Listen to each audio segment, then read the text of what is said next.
that is what is actually really special, like, about NYT cooking. We really have the home cook in mind, and I think when you're reading our recipes, not only are we showing you how we do it, but we're also highlighting how other folks do it too. This is Taste. I'm your host, Aliza Barbanel.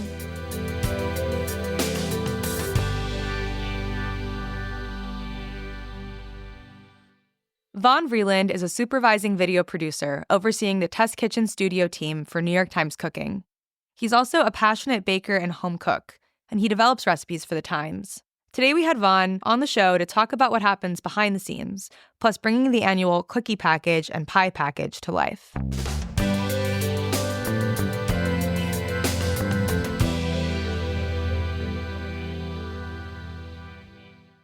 Vaughn Vreeland, this is Taste. Thank you for coming on the podcast. Thank you for having me. I'm so excited to be here, Aliza. Me too. I feel like we can just chat all day, so it's fun to have a formal excuse to do so. Literally, we could. I'm so curious, have you eaten anything good today yet? Okay, so I did have, the only thing that I've eaten today is a oatmeal cranberry cookie from Culture Espresso, which is like probably one of my favorite cookies in the city. Tell me about it. Is it like a thin cookie or a chunky cookie? It is thick with like 3 C's. So Culture Espresso, have you ever had their cookies? No. For some reason, they're always warm. There's like 4, like basically right around Port Authority where we work, there's like 4 Culture Espressos, like right there. And I think that that's kind of the only place in the city where they are. Their chocolate chip cookies are what they're known for because they're really good. But their oatmeal cranberry, they always say like, this is the staff favorite. And I was like, it's kind of a breakfast cookie. So I had that with my coffee this morning and they're fabulous. They're really, really soft.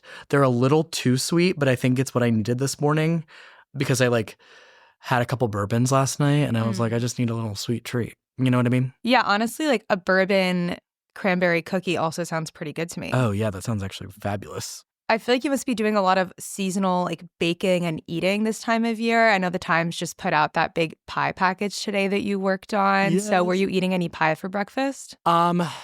Actually, yes. Funnily enough, well, maybe not for breakfast. For dessert last night, I like held back from having it for breakfast. I was like, I need to be like a real human being today. But then I ended up eating your cookie for a breakfast. Cookie for breakfast. But last night, I actually went on Watch What Happens Live and was the bartender, and I brought pie. I brought like the coconut caramel tart, which is essentially a giant Girl Scout cookie, and I had like 3 slices for dinner last night. Yeah, what was it like going on that show? I feel like it's a little chaotic in a fun way. Oh, it is so chaotic. I mean, it goes by in the blink of an eye. I'm a big Bravo girl, so like I was living for it. Like, you know, I at one point, Andy and Jeff Lewis were like arguing over my coconuts, which was like honestly hilarious. And like the Decider wrote an article about it today, which is like so crazy. There was like TikTok drama happening. So, I mean, it all comes out on the Watch What Happens Live studio. And, you know, that's where the tea gets spilled.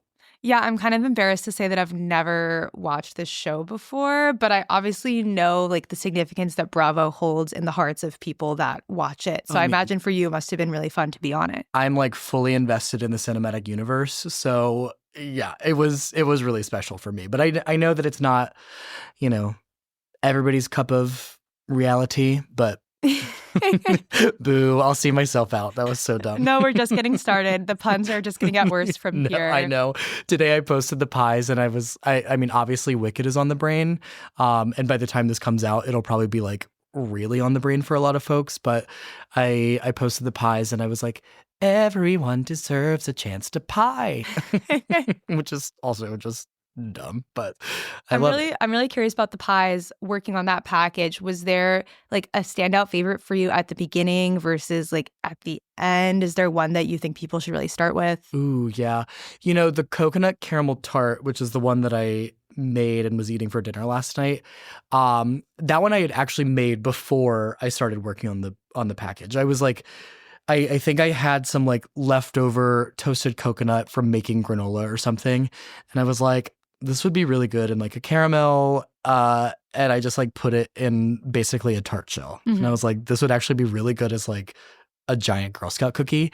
And so that one I had kind of tinkered with before. So that going into it was my favorite.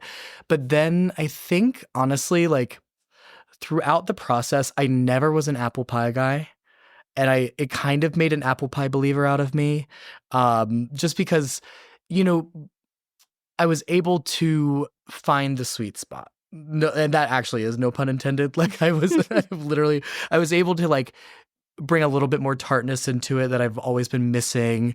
I focused on one spice. It was a pomegranate cardamom apple pie. So like it just wasn't it just the spices I feel like in apple pie sometimes get so muted because there's so much of them that this one actually like played really nicely with the apples because, you know, it was a little bit gentler with it. You know what I mean? Yeah, I think the pie that I gravitated to when I was looking through it was, is it a sesame pumpkin pie? Oh, yeah. See, flavor-wise, that one I love, but that one actually, like, by the end of it, I grew to resent it only because we worked so hard on me and my recipe editor, Genevieve, like, we worked so hard on that pie not cracking because of the tahini swirl, like, the fat separates, even if it's, like, baked perfectly, sometimes it cracks, and we were like, we cannot have a photo of this pie cracked. And we were just like, I mean, I made that pie like probably 20 times. And every time it tasted the same. It tasted great, but like was tinkering with bake times, bake temps, like cooling in the oven, all these different things. So that one I need a little separation from, to be honest with you. But I think by the time Thanksgiving rolls around, I'll be able to like go back to her. Come back to it. Yeah, I'm really curious for you and Genevieve how you just kind of started thinking about pies. I remember when I worked at Bon Appetit, there's so much stress around the holiday baking packages, certainly like pie and also cookies that we're going to get into in a little bit because it is this like once a year kind of thing for people. And I think pie specifically is kind of higher stakes than cookies in some ways because there's just one thing that you're making. And so you can't really like hide the less good pie in the same way that you would for a cookie. How did you guys think about wanting to have like classics versus a new recipe that somebody would want to put on the table as opposed to their grandma's pie that they make every year? Yeah, totally. I mean, I think when I was asked to do this, I was also given the like directive, this is coming out during an election year. And so regardless of like, you know, staying very neutral, regardless of what happened, it still heightens the emotions for everybody, right? And I think like we, especially this year, need things that are really comforting. So I'm not trying to reinvent the wheel necessarily, but I also want I want them to be imaginative and innovative, you know? So I started thinking about those really comforting fall flavors and then just trying to pair them with, you know, what's seasonal, different flavor profiles, different spices, different fillings, you know, what would be my nutty pie? What would be my fruity pie? What would be my cranberry or citrusy pie? And so that was kind of how I started. And then I just started honestly like playing around with mixing and matching a lot of different things. And then from there, you know, the pitch process happened. So I like pitched probably 10, 12 pies. And then they narrowed it down, you know, oh, actually, what if you did this with this? And it really is a nice collaborative process. I would say all of the pies except for the apple pie, because like I wasn't as passionate about that one at first, were accepted. And then they were the apple one, they were like, go back to the drawing board. And I was like, okay. And we also were thinking a lot about color. Like the thing that I don't think I had as much in my brain when I was like ideating was how all of these are going to look together. But it is a package and there is like a fold out in the paper and there's a big, you know, push for it on social. And so they have to look really good together. And so that was like another thing that after I had started developing the recipes, we're like, what can we do to tinker with this a little bit to like make them look really good and cohesive together? The centerfold moment. Yeah, for sure. Yeah. Okay, so I want to dig into just what it means to be doing this kind of producer work at the Times. But before, I want to get a little more insight into Vaughn as a person. And I'm curious if there are any food memories that you have from growing up that you think are just kind of impactful for you, maybe like shape how you think about food now. Oh, yeah. I mean, I grew up As I think probably a lot of folks did, and a lot of folks listening to this podcast probably did, watching the Food Network. Like, I was a big Food Network kid. I would, sometimes stay home from school and like feign sickness in order to like watch Sandra Lee and like see which color her stand mixer was going to be today and like what cocktail she was going to make to celebrate some like random holiday. And so I like that was probably the earliest memory of food media that I have. And I think that really shaped me personally wanting to get into food media. But I was always really encouraged to just be like super creative in the kitchen. My mom is a fabulous cook. My grandma, Nanny, was a fabulous cook. And so like growing up in the South, I think food was just really a super big part of our family life. That's how we gathered. That's how we communicated with each other. Like I think especially growing up like with a very strong matriarch in my grandma, I always looked to her for advice and looked to her for ways of going about doing things. And she was just so strong-willed that I kind of took that and ran with it, especially when I was like home alone. I would like go in the kitchen and act like I was having my own cooking show and play like I was Ina Gart and be like, isn't that fabulous? And like, just like, I think that creativity was ultimately like the big takeaway from growing up in terms of specific dishes. Like Nanny, my grandma would start making Thanksgiving in August, and that is like dead ass serious. How's that even possible? No, like she had like 2 giant chest freezers outside in basically her garden. Like there was like a little shed, like a little metal thatched roof over these 2 chest freezers, and she would just make casseroles because she was feeding my grandpa. Her husband was one of 12. So she was feeding like my mom's 56 first cousins and like our entire family. Like it was crazy. So I remember going over to her house and like having to pick green beans and like, having to shell pecans in August in preparation for Thanksgiving. And like those tasks that I thought super arduous and boring back then, I now look back on and I'm like, wow, that was like really special that I got to do that with her. Yeah, I love that. And I think also it must be interesting for you to be working at the time doing these big marquee cooking packages for people because you know firsthand how important these holidays and these traditions can be for people. Oh, yeah, for sure. I mean, I think that's also the gravity of working on these is I felt a lot of weight working on the pies package because I'm like, these are pies that hopefully people will make for their holiday. And it like, that's like their one shot a lot of the time. So I also have to make sure that they work really well because I don't want to ruin somebody's Thanksgiving.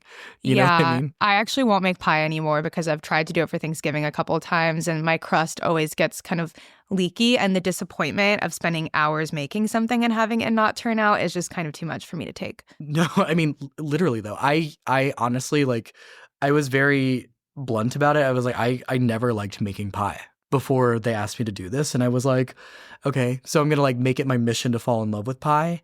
And I did, but I think that also started with the crust because I was like, it was either too tough or leaked or like not flaky enough. And I was like, oh my God, like, and I'm a perfectionist, especially when it comes to baking. And so I was like, if I can't do this right, I'm not going to do it at all.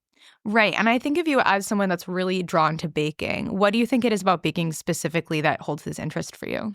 Oh, I think I love the aesthetic. I think I think baking is so beautiful and I'm really, like when I'm reading like Cake Scene and stuff, I'm like, oh my God, like it's so like there are so many beautiful things that we can do with this. And Yeah. I not to get like super sappy, but there truly is like magic in the chemistry that happens, and it's just really cool to see like what we can make and what we can do. Whereas I think when I'm cooking savory food, I love it, but it's like it's super transformative right in front of my eyes. Whereas baking, it's like you like put something away and it's like hidden for a little bit, and then you open the door and then it's like ready, and it's like, whoa. Yeah, you have the reveal. Yeah, there's like a reveal, and it's just like it's amazing. So I love that. It's like, I was listening to a lot of Waitress. I don't know if you're a musical fan or not. The hit Broadway musical the Waitress hit, by Sarah Bareilles. Of course. Yeah, of course, by any other name. And I haven't stopped being like sugar, butter, flour for like the last 6 months of my life. And it really is true. It's like those three things create magic. Yeah. Do you know that you probably know this, they pipe pie smell into the theater at Waitress before it starts? Oh, I went to go see that show 5 times. Oh, okay. Yeah. You like are sniffing for it when you walk in at this point. I'm like, this combines a lot of my favorite things. Sarah Bareilles chiefly among them. And yeah. I think also when I think about some of your baking recipes, like the salted margarita bars that you've done before, or the Mexican hot chocolate cookie that you did last year, there's kind of this element of like camp and flamboyance in them in a really fun way also, that you're taking like a drink and putting it into a baked good. And I feel like you can't really do that with savory food as much necessarily.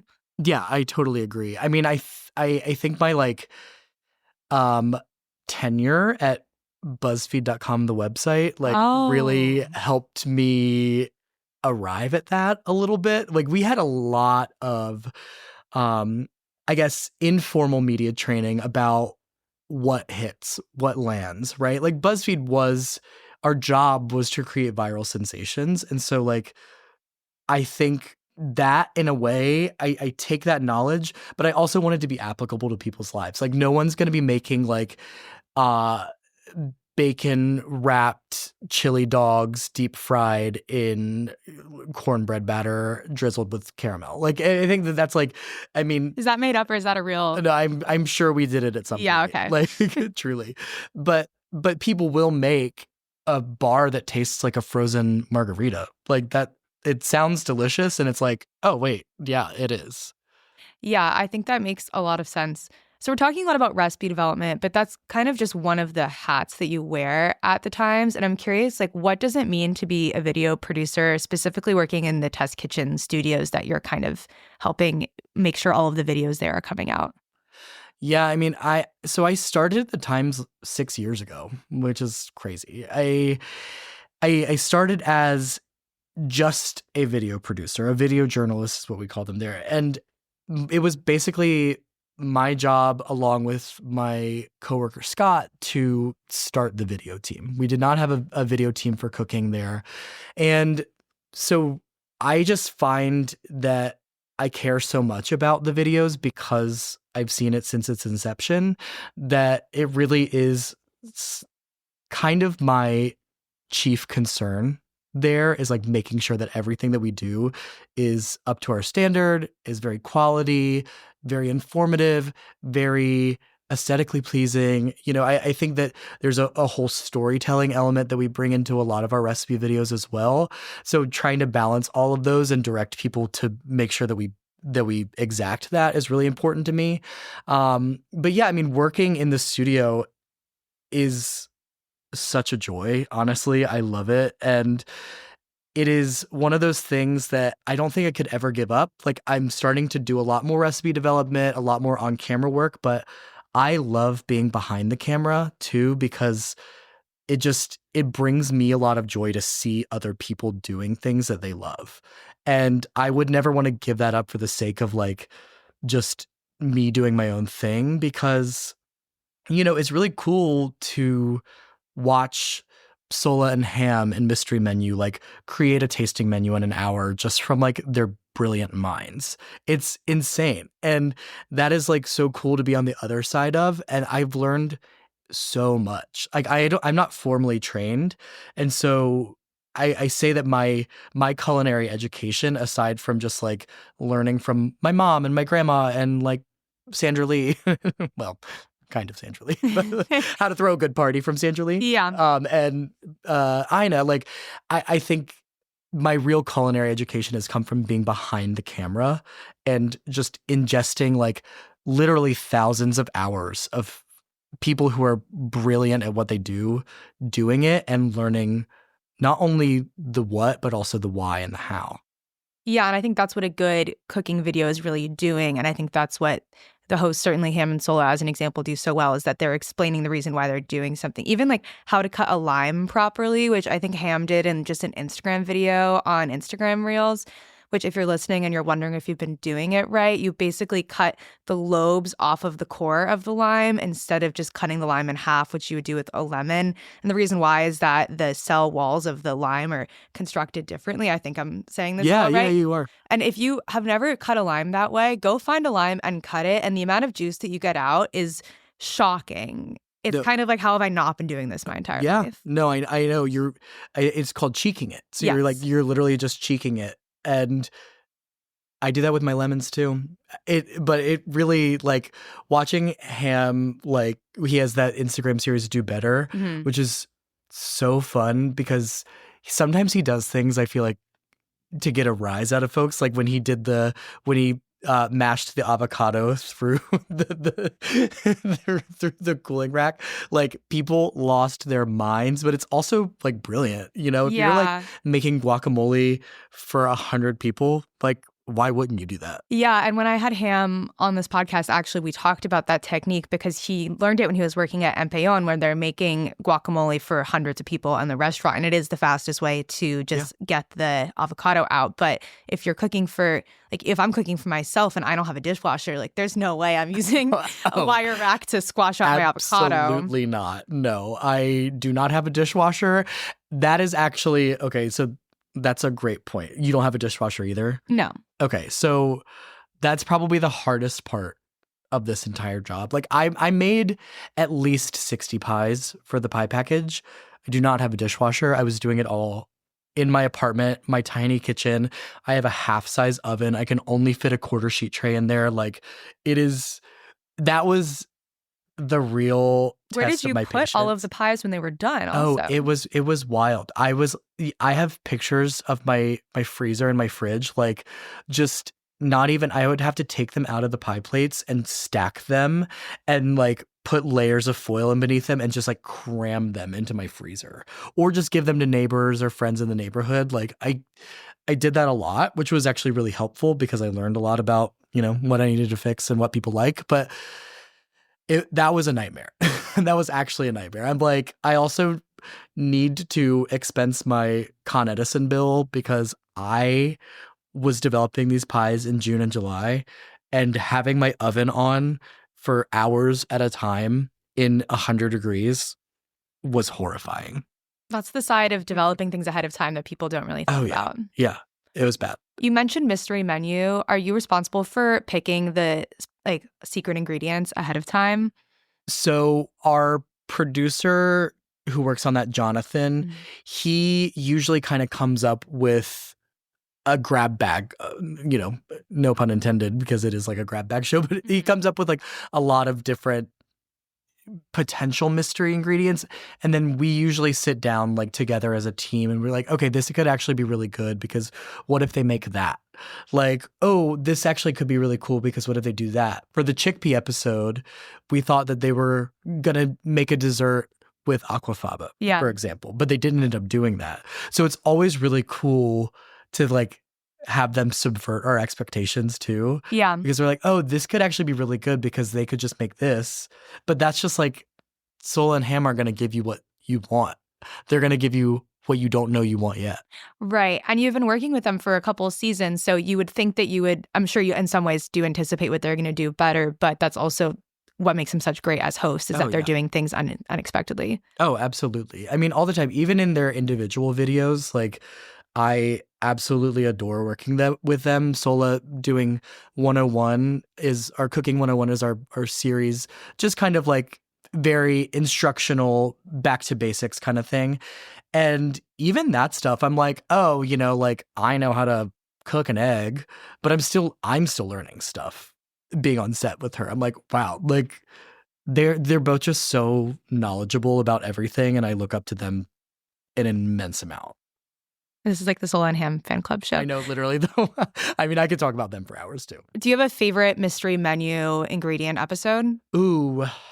Well, I got to be the guest taste tester on the uni episode, and it was insane.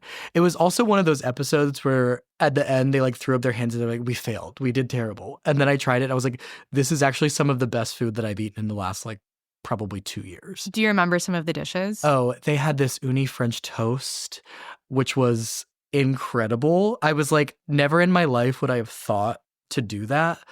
They kind of paid homage to like famous chefs in this. I think they made 11 courses, which was also just crazy in and of itself. They had I think they did uni guacamole. They had this amazing uni butter pasta. Like it was insane. It was so good. It's also funny because I feel like every episode they always are trying to add uni into things, and like they always want like the most expensive items. The fact that you actually gave them that must have been really exciting for them. Literally when we were in that meeting room thinking about this, we were like, they're gonna be so excited, and we were like, we need to set aside more of our budget for caviar because they're probably going to want caviar. And like, they did, right? I think they did. Yeah. Yeah. It was when we used to do the gingerbread showdown, which unfortunately the last couple of years been on a break, but that was where Priya and her husband Seth would go against Sola and Ham. And Seth is an architect. Seth is an architect and a fabulous baker. An incredible baker. Yeah. And a fabulous baker. So like just seeing the four of them, their minds working. And then eventually it just kind of devolves into Sola and Ham being like, screw it. Like, let's just buy caviar and put it on everything, which was amazing. So yeah, we've learned from those episodes. Definitely. So the gingerbread showdown is on hiatus, but you have been working on the cookie package, which is a big marquee holiday moment at the Times. What can you kind of tell us about what the cookie package is like to put together and what it looks like this year? Yeah, I think that every year we learn that we need to start earlier and earlier on it. Yeah. Because it gets bigger and bigger every year, which is really exciting. It started as something in 2020 where we were just kind of like, everybody was at home. Let's have a virtual cookie party, essentially. And then it's now grown into this thing where we're like pulling every lever. We're having live events. We're having a big fold out in the paper, but we're also doing videos every day. There's a newsletter that I write. Like, we're going to have a cookie cookbook come out next year that I just wrote. Like, there's a lot of, it's become an entity in and of itself, right? So the process really does start, I would say, this year we started in May, and we really just kind of go through like, what was the most successful cookie last year? What was the video that did the best last year? And then we kind of winnow down like ideas for what we would like it to look like this year. And then we reach out to the developers, and then we're like, okay, so this year we're looking for like twists on nostalgic classics. We're looking for a lot of color. Can you give us a fruity cookie? And then, the developers have to give a cookie that fits in each of those categories. Then we look at everybody's pitches together, and then we kind of mix and match. And here's where like, AI is a little bit helpful is like, we like type in like, raspberry lime thumbprint cookie, and then like it'll generate something that looks like that for us so that we can at least create like somewhat of a mock-up, like a visual image, to see how they all look together. So honestly, all the developers' pitches sound amazing, but it's a lot of mixing and matching in order to figure out, again, like the pies, like they all have to look really good together. So, and they all have to balance each other out in terms of flavors. So, we have to have a nutty, we have to have a chocolatey, we probably need to have a fruity, we probably have to have something that's good for kids to make. So we kind of have to balance that out with everybody. And then sometimes we'll have people go back to the drawing board. Like, we love this idea. Can you do it in these two flavors? Or like, can you make it look a little bit more colorful? So that process takes about a couple months. And then once we have all of the cookies in, then we have to film them all. We have to get the recipes edited, of course, before that. And so it really, now it takes us like almost 6 months to just do the damn thing, Yeah. How many cookies are there this year? There's 7. Okay. Yeah. There's 7 cookies. They're all really fun.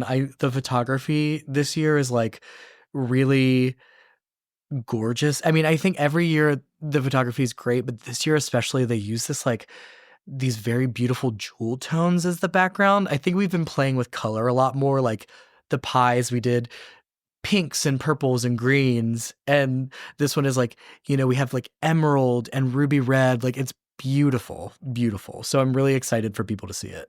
Can you tell me about the cookies themselves? Because they will be out when this episode Oh is yeah. out. Oh, perfect. Yeah. So I think our cover star is Melissa's iced peppermint cookie, which is almost like a black and white cookie, but it's a red and white cookie. Oh, cute. So it's really cute, and it looks really gorgeous against, like I said, that emerald background. So Melissa's is that one. Claire Saffitz did this Bouche de Noël cookie, which is kind of like a chocolate rugelach. It's really, really cool.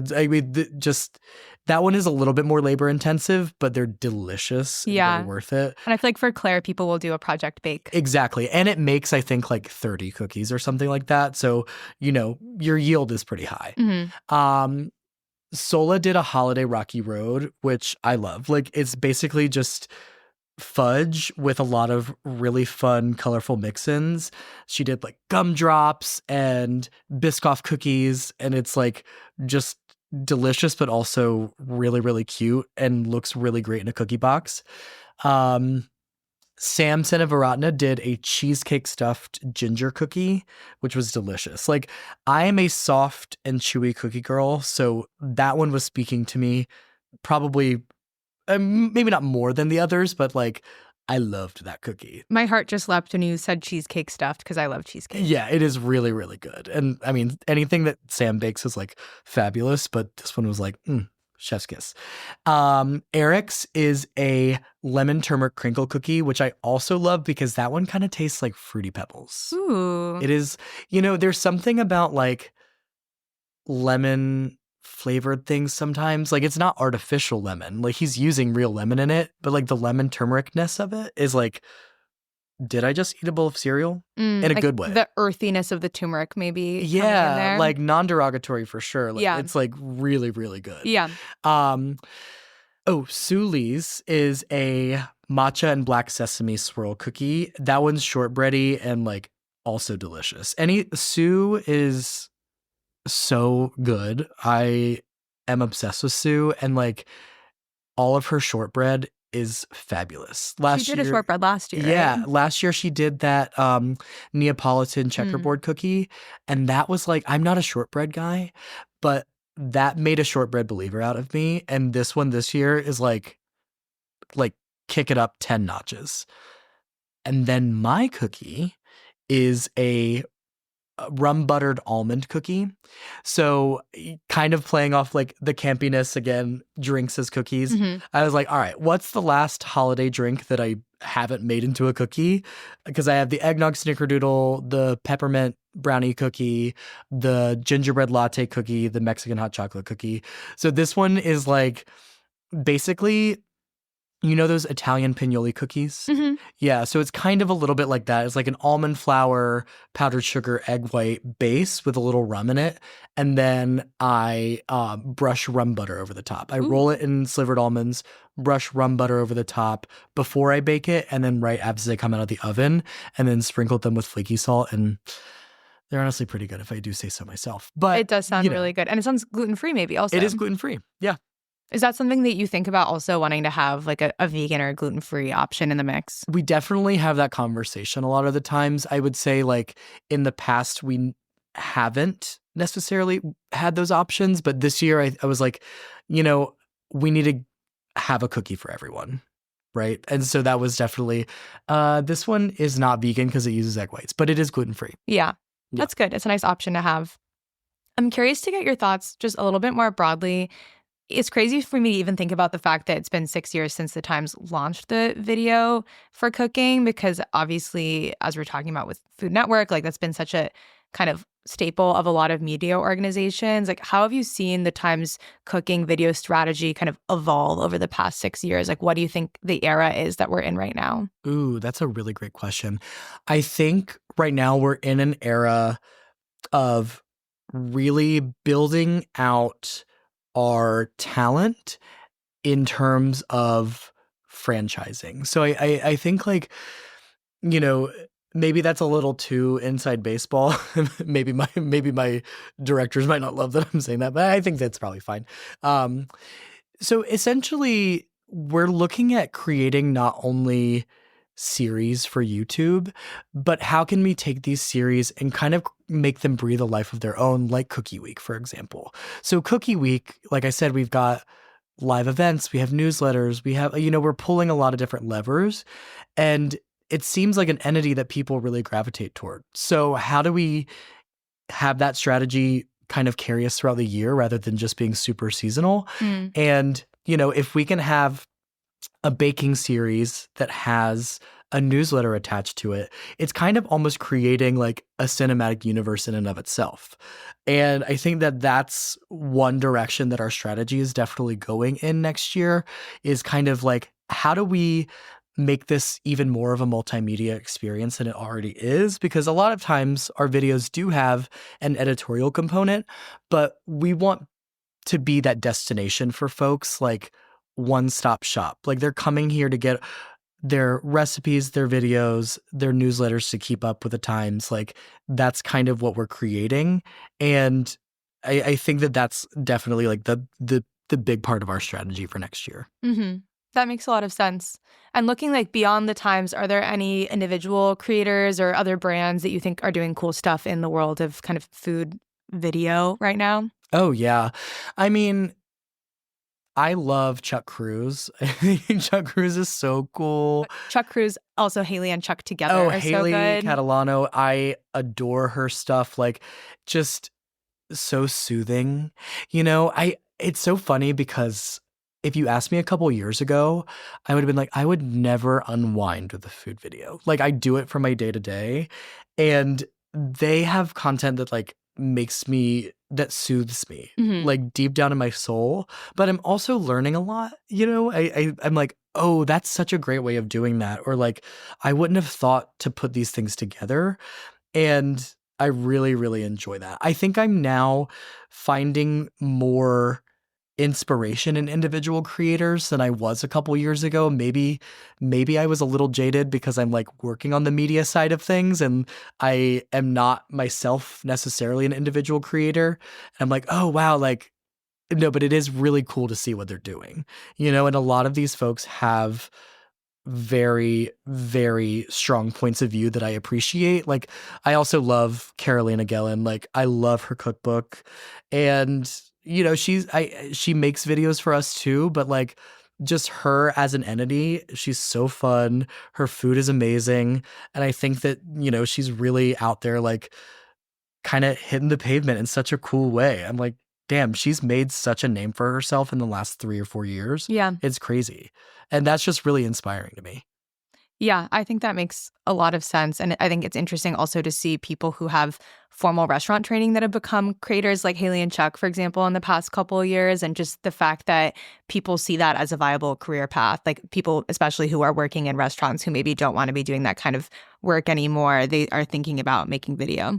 Yeah, absolutely. And I think beyond that, it's like people are making their recipes too. Like, I think it's viewed as this aspirational side of things that's really cool for folks to be able to be like, I think I'm going to try that.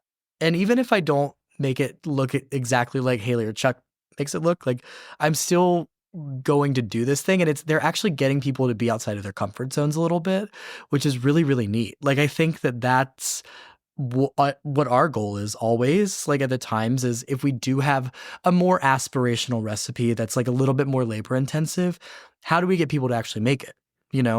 And I think that personality is honestly a huge part of that. Like, people will make the Claire Saffitz recipe that is a little bit more like calls for a little bit more ingredients or like takes a little bit longer because they love her. They want to feel like they're experiencing what she experiences.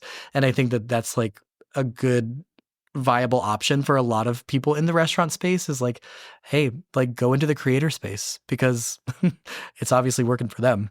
Yeah, I mean, I do think there's only so many people that can find success at that level, but it is something that happens. And I think just tying back on what you're saying about Claire, the other element is that or all these creators we're talking about, they make it feel like you can understand how to do something, and that if you don't, you can go back and watch the video again and like watch it again. And I think like that's the really useful thing if you have never made something before and you're reading a recipe and you don't understand how to fold the cheese or do like a book turn with your dough, that you can go back and see it there. Yeah. Fold the cheese, David. Yeah, exactly. I was like, I'm going to sprinkle in my Schitt's Creek reference, and Vaughn is going to pick it up and run with it.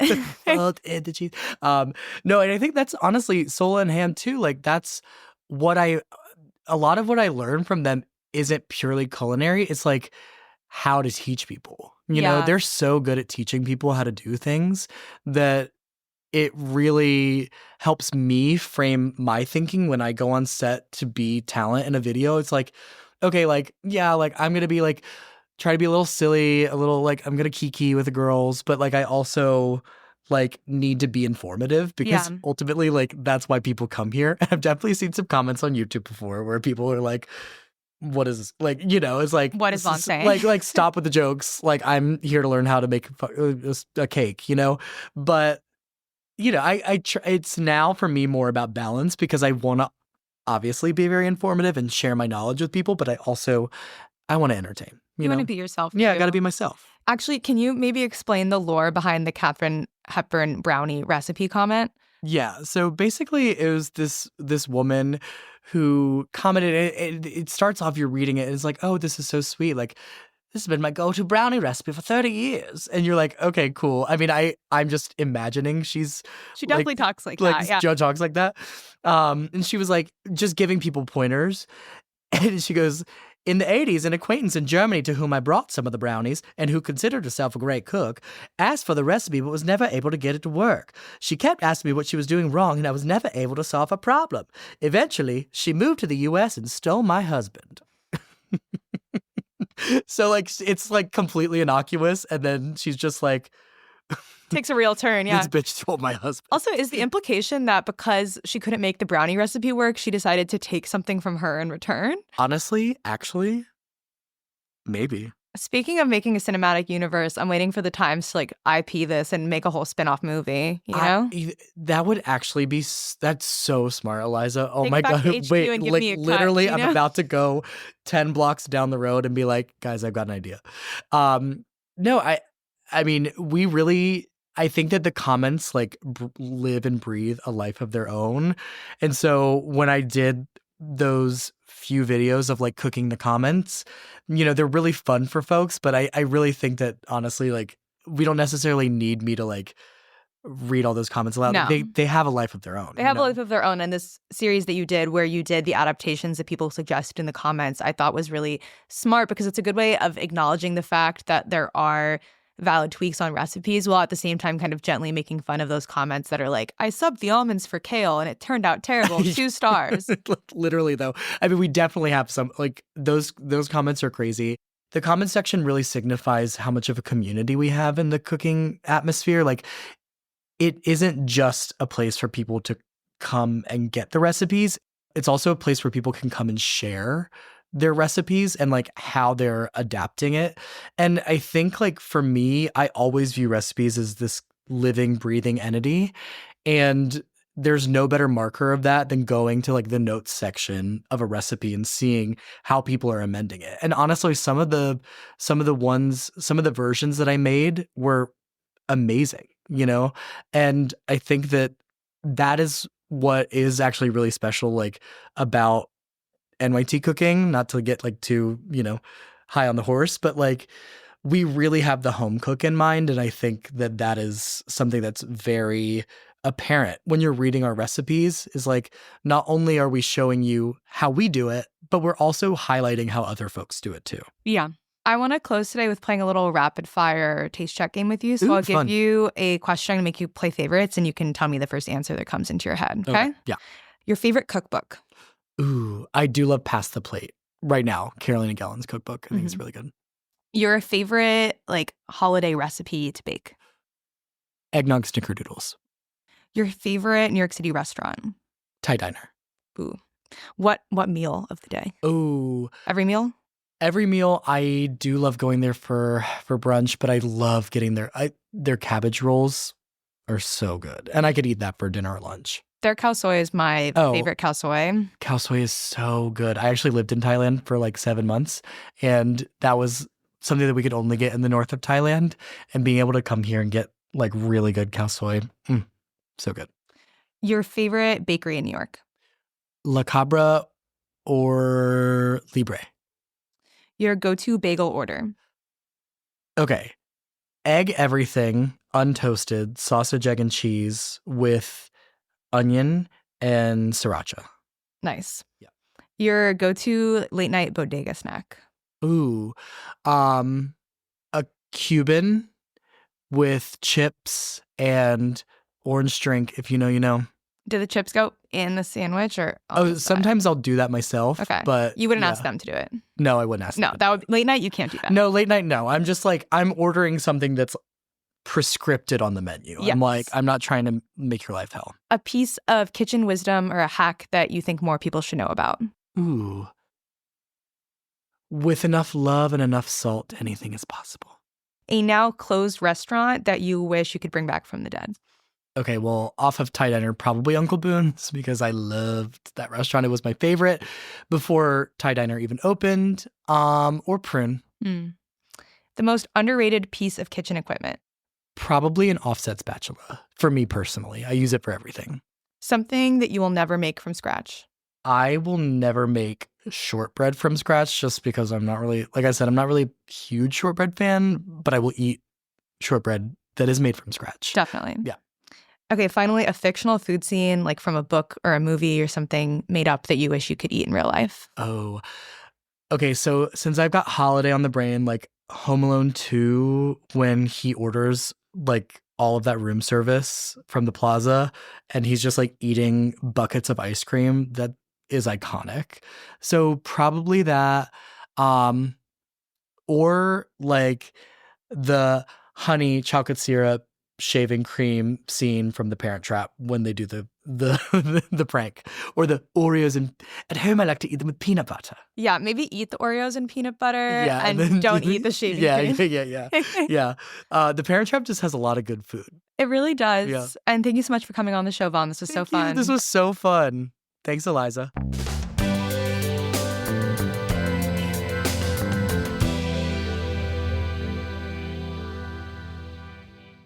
So we just heard from Vaughn Vreeland from New York Times Cooking.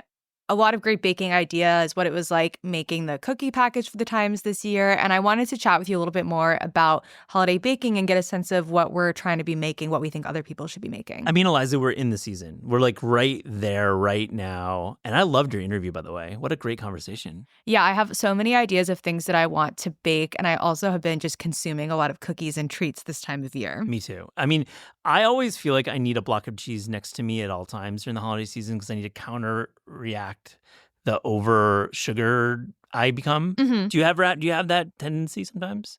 Yeah, I think that I get in the headspace where I want to eat my leftover dessert for breakfast, and then I need a really salty or vegetable-heavy lunch to kind of get my taste buds back into the middle. That's it, exactly. It's like getting the taste buds back so you can enjoy more sweets like at weird hours of the day. The cheese palate cleanser. The cheese palate cleanser. I mean, let's like think about a story. Let's do it. Okay. The cheese palate. No, sorry, bad idea. I mean, it is a classic dessert offering for a reason, the cheese plate at a restaurant. It's true. So we're not too far off. And I have seen some bakers doing like Parmesan shortbread, things of that nature. So I think there are some things out there. Oh, I mean, the Parmesan incorporation into pastry at the final course is hot right now. I've had it a couple times. Shaving of Parmesan over ice cream, over pies. Well, there is the classic apple pie with a slice of cheddar cheese on top. Yo, I like that move. I'm all for it. I've never had it before, but I have had a recipe that I believe Sarah Gempel developed for Bon Appetit that's an apple pie bar, potentially, that has Parmesan in the crust, which I think is a nice kind of flip on that classic That pairing. is a nice play when you don't want to go full Kraft single on your beautiful apple pie. Yeah. Yeah, I think Angelo Sosa did a shaved Parmesan Reggiano atop, like, it was definitely ice cream, some like very soft thing. Amazing. I'm into that. Yeah. So what are you going to be baking at home this year? So yeah, like back to baking. I feel like I have two standards I do, and this is like quite embarrassing because I really don't have like a lot of experience or interest in doing baking projects. I can fully admit it. One thing I always make is English toffee, which I believe I made last year at the Crown Publishing Group cookie competition that will be returning. It's a high stakes competition. It is, and I believe the stakes are even higher because there's going to be a real judging process this year. Last year was our kickoff year. This year, I believe there's going to be and we're both invited. You're invited. I have to think about what I'm going to bring to compete, though. I know, me too. This is what this is like all We're about. workshopping. We're right now. workshopping our thoughts. So I did this last year. Did not win. I didn't even get in the top 5. Fine. This is from my German grandmother. It's like a recipe that she had in like her recipe card block. It's like a wood box with recipe cards. And it's a toffee that's really simple. It's obviously sugar and butter melted down and with a really high quality premium chocolate melted on top. You can add walnuts to it. That's been like kind of our riff, or pecans, whatever you call it. And, you know, the key there is just to make sure the chocolate is spread evenly. And you can use chocolate chips and then kind of like put like a sheet pan over the sheet pan and then just like obviously keep the heat in and melt it and then spread it. And like, you know, within 10 minutes, you've got yourself some toffee. You know, I really like the sound of this, and I think that maybe it didn't win at the bake-off because people don't want to eat so much toffee on its own. But I think if you smashed it up and put it into chocolate chip cookies, you would maybe have a winner. Buddy, that is such an idea. So do you use the toffee as an ingredient in chocolate chip cookies? A two-way, that might be the way I go. What is your like first thought that you're gonna like a recipe that you make during the holiday season? Well, last year I made Melissa Clark's gingerbread blondies that were a part of last year's New York Times cookie package, and they really are so good. They're deeply spiced, squishy in the center. I think I ate maybe 4 or 5 in one go. And then I did feel sick because there's a lot of sugar in the blondies. Yeah. But they're very delicious. I will say that the first time I made them, I did underbake them a little too much because she does say there should be a little bit of jiggle when you take them out. And I really wanted that, you know, not quite gooey, but very squishy center. And I think that I overcompensated a little bit. So that would be my advice. Yeah. But I really love them, and I will make them again this year. Well, I would love to try them. So if you want to bring that to the competition. I could. The only thing is I think they're a very popular recipe, and I'm worried that someone would bring the same one and that my bake would not be up to par. But that is something, you know, maybe I'll make it again. Yeah. Another thing that I want to make this year is the flan de calabaza recipe from Paula Velez's new book, Bodega Bakes, that has kind of caramelized pepitas on top. Ooh, yeah. I really like pumpkin and squash and all of those fall flavors in baked goods, and flan is also a favorite of mine. Yeah. I feel like, do you think it's difficult to make? It sounds intimidating to me. I think if you have a good recipe, you should be fine because there isn't that much going on. It's really about having it be set right and giving it enough time to set up properly. In a similar vein, I made Rick Martinez's pumpkin cheesecake, which also has the caramelized pepitas on top for Thanksgiving a couple of years ago. And it really was so good. And I feel like that is just kind of an evergreen fall baking recipe. Yeah. One recipe that I think I'm going to make this winter in the holiday season, and it's not a cookie, so I don't know if I'm going off book a little bit, but I mean, I'm talking about flan and cheesecake. You're doing so flan and cheesecake, good. right? I think we're not doing. I keep thinking the cookie competition. That's what my brain is right now when we're workshopping. But Nicola Lamb, she just came out with this book, Sift. You had a great conversation with her on the show. She has a lemon boss cheesecake in there with sticky lemons that looks so amazing. You know, it's like got cream cheese, sour cream, heavy cream. Obviously, that's like the base of it. And then these lemons are kind of like you put sugar and you cook it down for a little while. And it's really like, it feels like technically difficult on paper, but honestly, I'm up for the challenge to do my own boss cheesecake. I've always wanted to make it. So that's one that I'm thinking about. I've never heard of a sticky lemon before. That's basically the lemons that are cooked down with sugar? Yeah, cooked down with sugar. And I think you actually bake them in the oven. I think there's actually a little bit of salt cure on the lemon peels and lemon flesh, and then you bake it. These are my notes and I can't read my handwriting, but pretty much it's that. And, that book is, I was like looking through it. I'm like, man, this book is amazing. It's a really good book. Yeah, there's a recipe from it that I was thinking about wanting to tackle around the end of the year when I have more time to be baking. It's something called a karpatka. Have you had this before? Karpat? What's the spelling? Karpatka. It's a Polish kind of cream pie, essentially, that has a choux base. So not like puff pastry or something like that. And then it's almost like a British custard slice. It has just thick custard inside, and her version is with plum and mascarpone. But I think you could kind of swap in, apple or like whatever kind of fruit you want. And I just really like the idea of a custard slice kind of approach. And also, I've never made choux at home before. Yeah, so I feel like it could be my Great British Bake Off moment. Your moment to make your own DIY choux. Yeah, I know what I'm supposed to look for because I've seen truly so many episodes where they're making choux and holding up the spatula and looking for the batter to drip off in a V shape. So that gives me like maybe unrealistic confidence. I think you're going to do it. And it's going to be your first DIY choux, and it's going to be a big moment for you. Yeah, I think, people look for different things around holiday baking, and some of it is something that's, easy to bring to a party or have people over. And then other people just want something more ambitious that you can kind of use the extra time that maybe you have off at the end of the year to do something you haven't done before. So I think that this Karpatka kind of falls into that latter category. I like it. I'm thinking format as well, because I'm thinking when I go do my in-laws' house or for the holidays, I want to bring something and have it ready to go, but I don't want it to be a baked good. So Sarah Fennell's new book, Broma Bakery, has a recipe that really speaks to me, because I would say if I was to answer the end of our interview, your favorite dessert, I would say chocolate mousse. Chocolate mousse is by far my favorite dessert.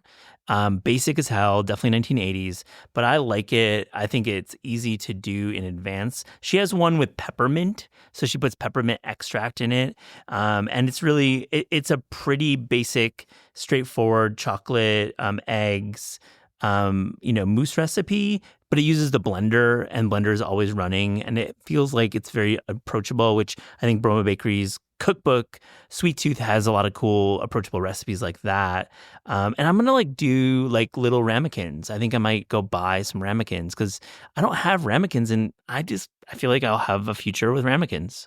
Yeah, I also like to look for small dessert glassware and cups when I'm thrifting, especially upstate at a lot of the vintage barns, I guess I would call them. Yeah. I have a lot of cool dishware that I've gotten from there. The only downside is that I have shattered a couple over the years, and then my set is incomplete, and I can't easily replace it that way when it's secondhand. But I'm just kind of leaning into that and having a purposefully hodgepodge dessert spoon and glassware set. Have you been to the Newburgh Vintage Emporium ever? I have, and I got a set of very beautiful red dessert cups, and then I smashed 2 of them. So damn, you got to make a return. I love that place. I live pretty close to there, and it is such a fun visit. We go several times a year. Usually Tamar goes often, and there's always surprises around every corner of that place. They have so many things, and I find that a lot of it is really affordably priced. Yeah. And sometimes I just buy cool serving spoons that I find or glassware, and I just keep them somewhere and try not to use them. And then when I have a friend who has a birthday coming up, it's always a really nice gift, and it's so much more